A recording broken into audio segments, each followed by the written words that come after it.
Hello everyone, welcome back to my YouTube channel. अगर आप BSc nursing join करने वाले हो या गवर्नमेंट बीएससी नर्सिंग की रियलिटी जानना चाहते हो तो ये वीडियो आपके लिए है। तो लेट स्टार्ट दिस वीडियो। मुझे गवर्नमेंट कॉलेज से बीएससी नर्सिंग करते हुए केवल 2 महीने हुए हैं। तो आज मैं आपको अपना रियल एक्सपीरियंस, स्ट्रगल्स और फीलिंग बताऊंगी। ये वीडियो बिल्कुल ऑनेस्ट है, बिना ओवर एक्टिंग और बिना फेक मोटिवेशन के। तो चलिए स्टार्ट करते हैं इस वीडियो को। और वीडियो स्टार्ट करने से पहले अगर आपने मेरा चैनल सब्सक्राइब नहीं किया तो प्लीज़ कर लीजिए। जब मेरा गवर्नमेंट नर्सिंग कॉलेज में एडमिशन हुआ ना, तब मन में खुशी तो बहुत थी, बट एक डर भी था कि वहाँ मैं कैसे सरवाइव कर भी पाऊँगी या नहीं। New rules, new environment and एक टोटली डिफरेंट लाइफ। फिर टाइम आता है हॉस्टल ज्वाइनिंग का। उस दिन को मैं कैसे भूल सकती हूँ। मैं, मेरी मम्मी, मेरे पापा और मेरा छोटा भाई मुझे छोड़ने आए थे। तो हम हॉस्टल आए। दिन हमने अपना रूम अरेंज किया, जो भी रूम हमें अलाउड हुआ था। दिन हम कुछ शॉपिंग के लिए बाहर गए मेरे मम्मी पापा के साथ। वो लास्ट टाइम हॉस्टल आने के पहले बहुत इंजॉय किया था। और दिन कुछ देर तक हम हॉस्टल में ही रहे, 4 साढ़े 4 के करीब। फिर पापा मम्मी भाई सब चले गए। मैं अपने आप को स्ट्रॉन्ग दिखाने के लिए बिल्कुल हंस रही थी, ताकि मेरे मम्मी पापा मेरे भाई को कोई प्रेशर ना हो, टेंशन। ये तो अभी सिर्फ ट्रेलर था, मेन मूवी अभी बाकी थी, जो हमें हमारे रोल कॉल में पता चली। मुझे तो पता भी नहीं था ये रोल कॉल होता क्या है। मैं तो बस अटेंडेंस जानती थी, स्कूल टाइम पे भी और कॉलेज टाइम पे भी। तो हमारी वार्डन मैम, जो कि बहुत अच्छी हैं, उन्होंने हमें बताया कि आपको 5 बजे, शाम के 5 बजे आना है, मम्मी पापा के जाने के बाद। रोल कॉल में हमें हमारे सारे रूल्स रेगुलेशन, नर्सिंग में क्या करना है, कैसे बिहेव करना है, डिसिप्लिन में रहना है, सबको रिस्पेक्ट देनी है और कोई भी रूल्स नहीं तोड़ेगा। तो मेरे मन में आया, मतलब नर्सिंग मीन्स रूल्स होता है क्या, सिर्फ रूल्स फॉलो करना। देन हमारा रोल कॉल चला 2 घंटे। उसमें सारा कुछ हमारी मैम ने बताया क्या कैसे करना है।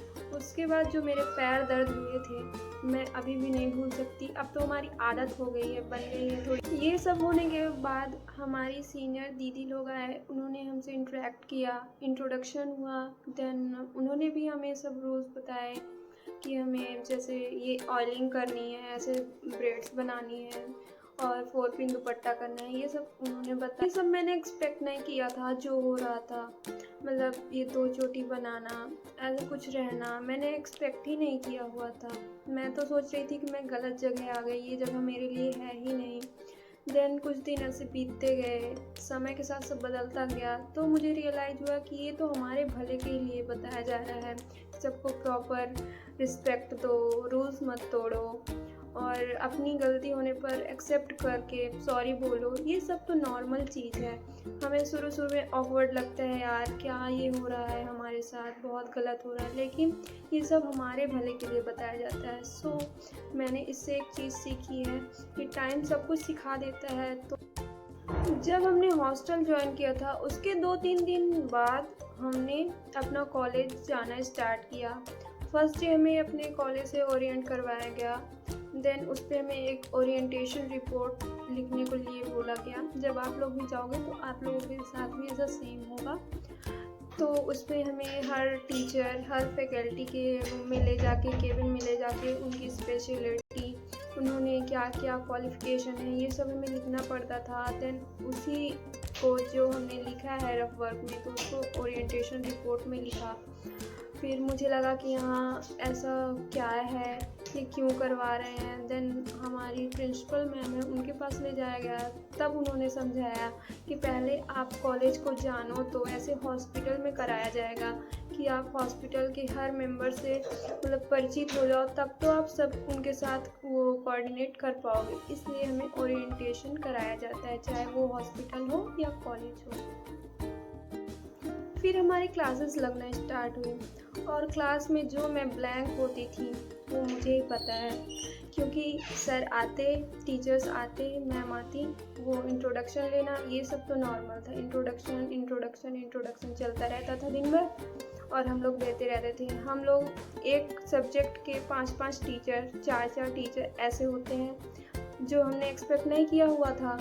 तो अब याद रख पाना मुश्किल होता था कि एनाटॉमी के कौन से टीचर आए थे, कौन से नहीं आए थे, इसलिए थोड़ा मुश्किल हो रहा था, पूरा सर के ऊपर से जा रहा था। लेकिन अब धीरे धीरे ये रियलाइज हो रहा है कि सब कुछ मैनेज करके चलना पड़ता है, जो हमें करना भी चाहिए। टाइम के साथ सब बदल जाता है। किसी भी चीज़ को अगर आप फर्स्ट टाइम कर रहे हो तो वो थोड़ा टफ लगता है, देन धीरे धीरे आपको सब कुछ समझ आने लगता है। सेम वैसा मेरे साथ हो रहा था। मतलब पूरी क्लास ही ऐसी थी, बस कुछ बच्चे ऐसे इंटेलिजेंट थे जिनको मतलब एक बार पढ़ाया उनको पूरा समझ में आ जाता था। वो हैंड रेज करके बाकायदे क्वेश्चन पूछते थे, टीचर्स उनसे क्वेश्चन पूछते थे, वो बताते थे, हम लोग ऐसे देखते रह जाते थे। फिर धीरे धीरे सबका ऐसे मेंटेन होने लगा, बनने लगा और अच्छा भी लगने लगा। जब फ्रेंड्स बन गए, टीचर से इंटरेक्ट हुए, अच्छे से उनको जानना समझना, उनकी लैंग्वेज मतलब वो कैसा पढ़ा रहे हैं, किस लैंग्वेज में, तो फिर अच्छा लगने लगा कि हाँ सही है, ठीक है, अब हो जाएगा। अब बात करते हैं डेली रूटीन की। गवर्नमेंट नर्सिंग कॉलेज के जो डेली रूटीन है वो बहुत ज़्यादा मुझे टफ़ लगते हैं, क्योंकि 9 से 5, सुबह 9 बजे से 5 बजे तक हम कॉलेज में ही रहते हैं। 8:45 पे हमारा रोल कॉल होता है जिसमें अटेंडेंस लगती है। उसके बाद हम चले जाते हैं, 1 बजे आते हैं, 1 से 2 हमारा लंच रहता है, देन हम फिर चले जाते हैं अपने कॉलेज। अर्ली मॉर्निंग उठना, क्लासेस अटेंड करना, असाइनमेंट बनाना, अपने लिए टाइम बचता ही नहीं था। और फ्री टाइम कम मिलता है, लेकिन जो मिलता है वो आपको स्ट्रॉन्ग बना देता है। ऑनेस्टली बोलूँ तो स्टार्टिंग ईजी नहीं होती। Home sickness, study pressure, discipline, rules, ये सब मैनेज कर पाना बहुत मुश्किल होता है स्टार्टिंग में। बट ये फेज सबका होता है, सबके साथ होता है। सबको देखते देखते हम सब सीख जाते हैं कि हमें कैसे क्या मैनेज करना है। हॉस्टल लाइफ स्टार्टिंग में बोरिंग लगती है, लेकिन जब फ्रेंड्स बन जाते हैं तो वही हॉस्टल हमारा सेकेंड होम बन जाता है। साथ पढ़ना, साथ हंसना और साथ में स्ट्रगल करना, ये बॉन्डिंग मुझे लाइफ टाइम याद रहेगी। इन 2 महीने में मैंने बहुत कुछ सीखा, लेकिन ऐसी 4 चीज़ जो सबकी लाइफ में बहुत ज़्यादा ज़रूरी है, जैसे टाइम मैनेजमेंट, डिसिप्लिन, पेशेंस और सेल्फ कॉन्फिडेंस। नर्सिंग केवल एक पढ़ाई नहीं होती, यहाँ आपका पर्सनालिटी डेवलपमेंट भी होता है।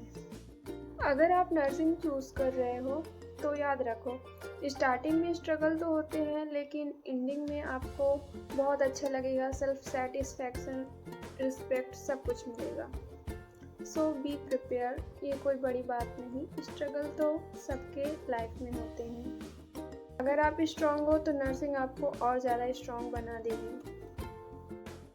अगर आपको मेरी ये वीडियो थोड़ी सी भी हेल्पफुल और अच्छी लगी हो तो प्लीज़ लाइक, शेयर और कमेंट कर देना। और कमेंट में बताना कि आप बीएससी नर्सिंग स्टूडेंट हो या ज्वाइन करने वाले हो। Thank you.